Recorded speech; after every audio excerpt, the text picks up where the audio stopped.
Bonjour à toutes et tous et bienvenue au Festival des Arts de Montréal-Nord qui cette année s'invite chez vous, à la maison.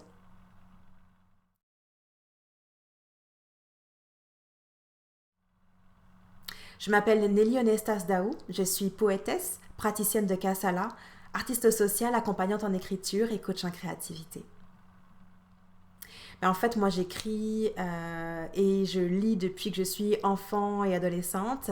Je dirais par contre que la vie m'a emmenée à m'éloigner de ce mode d'expression durant l'âge adulte pendant une vingtaine d'années. Et c'est en 2015 que l'écriture et donc la poésie plus particulièrement s'est représentée sur ma route et ne l'a plus quittée. L'écriture, pour moi, c'est un moyen de me ressourcer, de me déposer. C'est comme un refuge, en fait. Puis la pratique de la poésie, et plus particulièrement du kasala, ça me permet de digérer ce qui se passe à l'intérieur de moi, ce qui se passe dans le monde, de canaliser mes émotions, mais aussi ça me permet de m'émerveiller de tout ce qui est vivant autour de moi. Ce moment virtuel, partagé avec vous aujourd'hui, remplace le micro ouvert du Festival des Arts de Montréal-Nord. Aujourd'hui, en tant qu'autrice en résidence au sein de l'arrondissement de Montréal-Nord, je porte la voix de 5 écrivaines et écrivains qui habitent ici. J'ai eu l'immense bonheur de les rencontrer il y a un peu plus d'un an et de les accompagner dans une série d'ateliers d'écriture. Certains d'entre eux n'avaient jamais écrit avant et je me sens vraiment privilégiée d'avoir assisté à l'émergence de leur immense talent. Ce projet est rendu possible grâce à l'entente sur le développement culturel de Montréal dans le cadre du programme de francisation et de valorisation du français.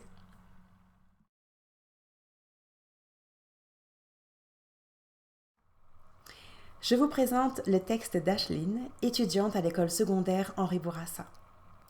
En résumé, je pourrais dire d'elle que c'est un mélange de douceur et de sagesse incarné dans un corps d'adolescente. Depuis qu'elle a commencé à écrire des textes en atelier d'écriture, elle ne cesse de délivrer des messages qui apaisent les cœurs et cultivent l'espoir. Le texte que je vous présente d'elle aujourd'hui s'appelle « Cher confinement ». Cher confinement, avant, on ne se connaissait pas, et du jour au lendemain, je t'ai rencontré. J'ai appris à m'habituer à toi. Mais maintenant, je perds patience. Je n'en peux plus. Je ne veux plus que tu fasses partie de ma vie. Je veux t'oublier. Tu as presque tout pris. Tu as presque tout gâché. Nous avons été seuls pendant des nuits et des jours dépourvus de tout, à seulement rester dans nos lits et sur les réseaux sociaux. C'est devenu difficile. On se fatigue. J'aimerais retourner à la vie d'avant. Je ne veux plus rester enfermée. Mon quotidien d'avant me manque. Cela dit, grâce à toi, cher confinement, j'ai appris à reconnaître mes vrais amis. Je comprends mieux la vie aussi. Moments de tristesse, moments de joie, chaque jour suffit sa peine. Finalement, peu importe les circonstances, je sais que ça va aller. Peu importe les difficultés, à un moment, elles disparaissent. Et lorsque je perds confiance, je dirige mon regard vers le ciel, vers ce qu'il y a de plus grand, de plus puissant que moi. Et je sais que la vie est et sera toujours là pour me soutenir.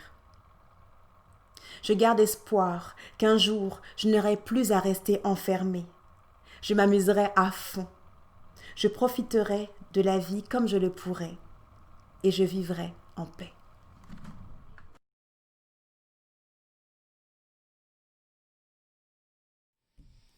Donc, je vais vous lire le texte de Julie Billy, une jeune de l'école secondaire Henri Bourassa, que j'ai rencontrée au dernier micro ouvert, qui celui-là se passait en vrai à la Maison de la Culture, pas dans mon salon.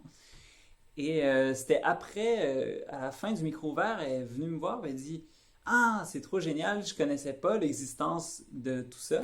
C'est la première fois que je viens, puis j'ai trop envie de participer. Elle était trop contente de voir que ça existait parce qu'elle adore l'écriture.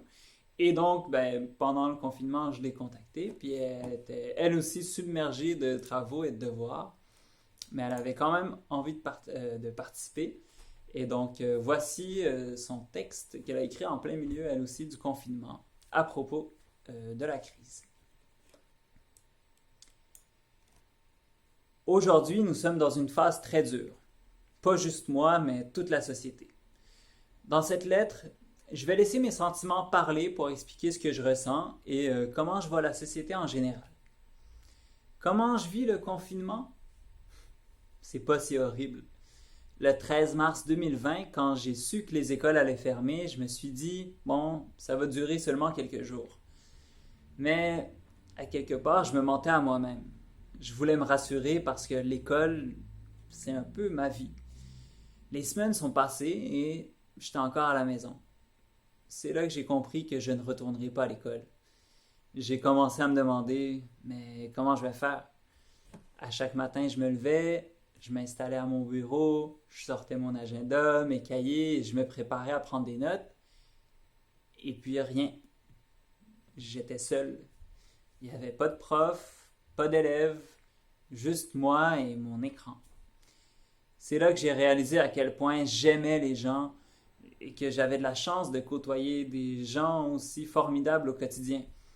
J'ai réalisé que l'école, c'est pas seulement l'instruction, l'éducation, c'est aussi un apport social. Une expérience sociale difficile parfois, je l'avoue, mais au final, j'aime ce contact. J'ai besoin de ce contact. J'ai commencé à désespérer et j'ai presque perdu tout espoir. Mais il me restait ma famille au moins. Et des fois, j'ai bien envie de m'enfuir de ma famille puisque c'est une source de conflit. Mais au final, j'ai besoin d'elle. Sans ma famille, je ne serais pas capable de surmonter tout ça et je tomberais sûrement dans un trou noir. J'ai aussi remarqué que ce confinement nous a changé. Notre état d'esprit a changé. Je me pose des questions. J'ai l'impression que la société se pose les mêmes questions que moi. Quand est-ce que la vie redeviendra normale? Est-ce qu'on pourra reprendre là où on en était dans notre vie d'avant? Ce temps mort m'a aussi permis de réfléchir, puis j'ai tiré des leçons pour moi comme pour la société.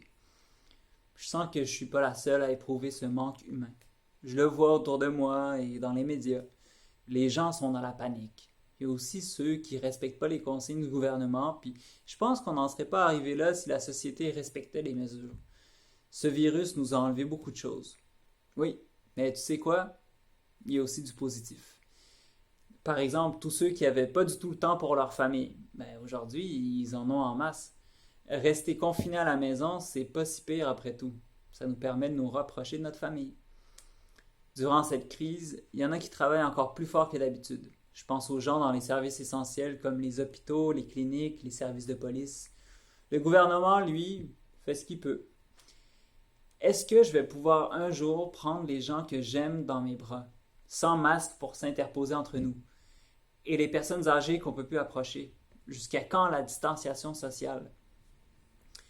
La proximité avec les gens, ça m'aidait à sourire, mais elle a disparu d'un coup. Les sorties entre amis, les blagues, la vie en société, les amis se sont beaucoup éloignés. On dit souvent qu'on se rend compte de la valeur des choses seulement lorsqu'elles ne sont plus là. Plus que jamais, je réalise le privilège que j'avais d'être si bien entouré. La réalité nous rattrape, je le vois bien. Bref, je dis à ce virus qu'il ne nous brisera pas. On va rester fort et on va le combattre par tous les moyens. Je vais suivre attentivement l'évolution de la pandémie et j'ai confiance qu'un vaccin sera créé.